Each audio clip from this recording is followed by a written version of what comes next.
Therefore whosoever heareth these things of mine and doeth them, I will liken him unto a wise man which built his house upon a rock. And the rains descended, and the floods came, and the winds blew and beat upon the house. And it fell not, for it was founded upon a rock. And every one that heareth these sayings of mine and doeth them not shall be likened unto a foolish man which built his house upon the sands. And the rains descended, and the floods came, and the winds blew and beat upon the house, and fell, and great was the fall of it.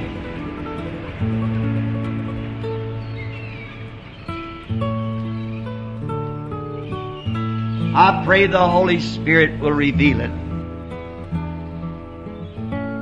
Jesus was speaking here of a coming storm which has got to strike every man and every woman that's born in the world. There's just no way out of it. That storm will strike you sometime or other. And it depends on what kind of a foundation that you have, whether your house will weather it or not. There's been many lives saved because of preparation for storms. And there's been many a life lost because of failing to take heed to the warning of storms that's coming. Not long ago, I was told of a story that happened, I believe I read it in a newspaper, down in Florida. They have many great storms that sweeps through Florida. Typhoons that come in off the sea and brings the water for city blocks up into the city and sweeps out everything. And I'm told that their weather prophets are always on the lookout for such storms, and some way through the elements that they can contact the changing of the weather and the atmosphere, that which way this weather is gathering, that'll bring forth one of those storms. Because they've made it a life study.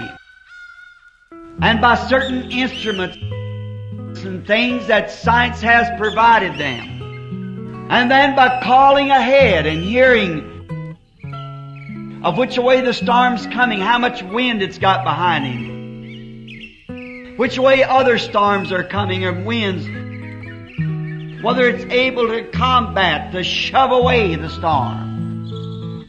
I could stop here and preach for an hour on that. That it takes a greater storm that's coming, it takes a higher wind to turn that storm. So is it today. And we all know that we've got an oncoming storm. And the only wind that I know that can turn that storm will be that rushing wind that fell on the day of Pentecost. And then there's only one thing that can turn that storm. And that's a more powerful storm that can beset it and change its course. And these prophets of the weather in Florida are pretty accurate with their prophesying. They are set for that purpose, to warn the people.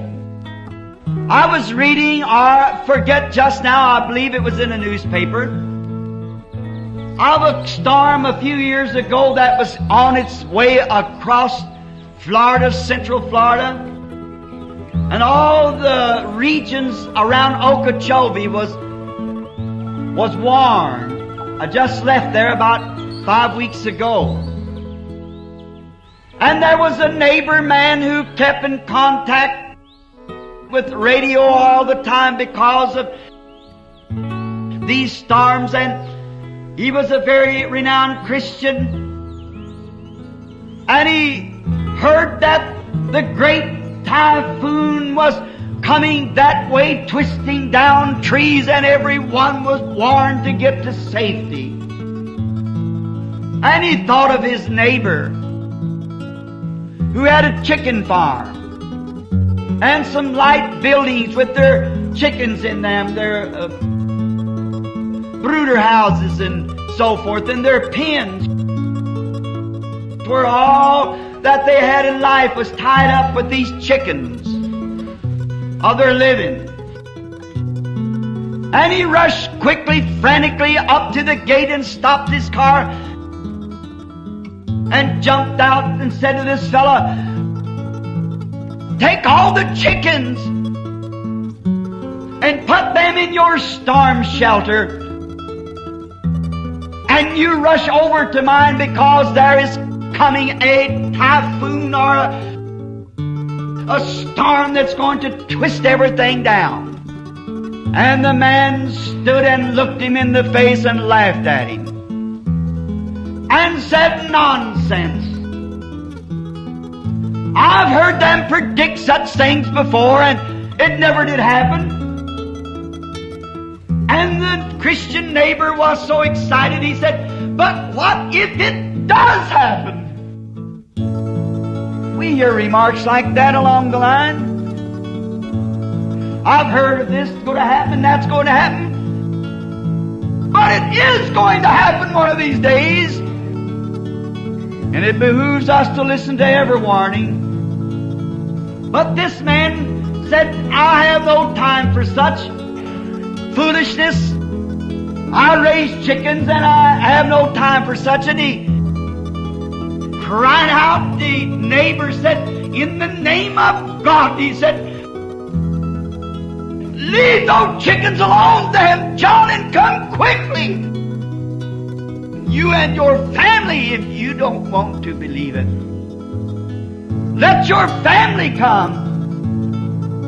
And he said, "I will not have my children to be excited over a few radio warnings.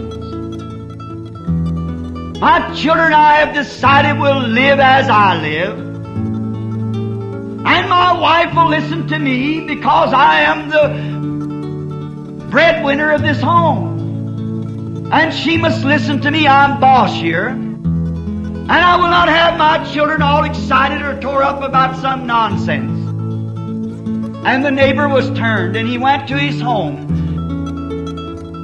into his shelter, and all of a sudden,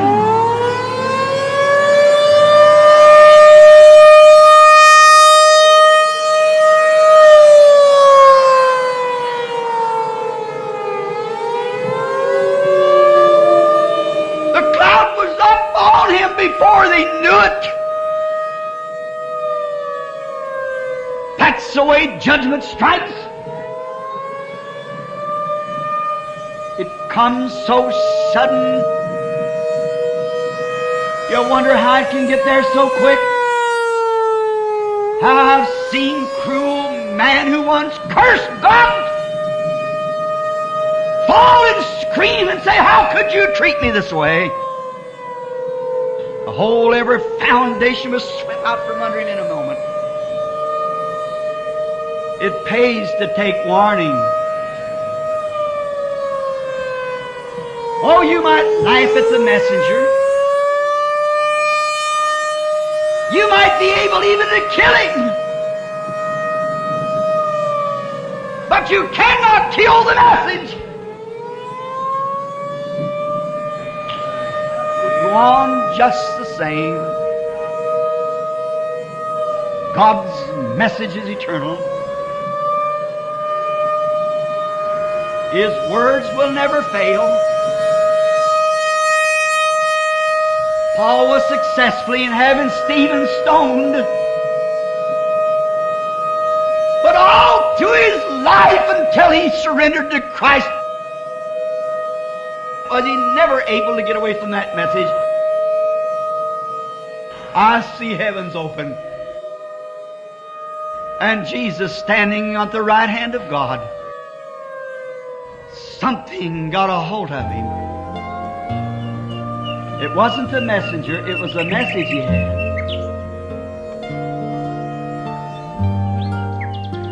How much more has He made a way of escape for us? We feel the Holy Spirit tugging at our heart. The hour is coming. We see the shadows of the atomic age. We see the shadows of the hydrogen age. We see nations are breaking. Israel awakening. The storms are coming. There's a hiding place. Oh, a blessed hiding place. It's in Christ.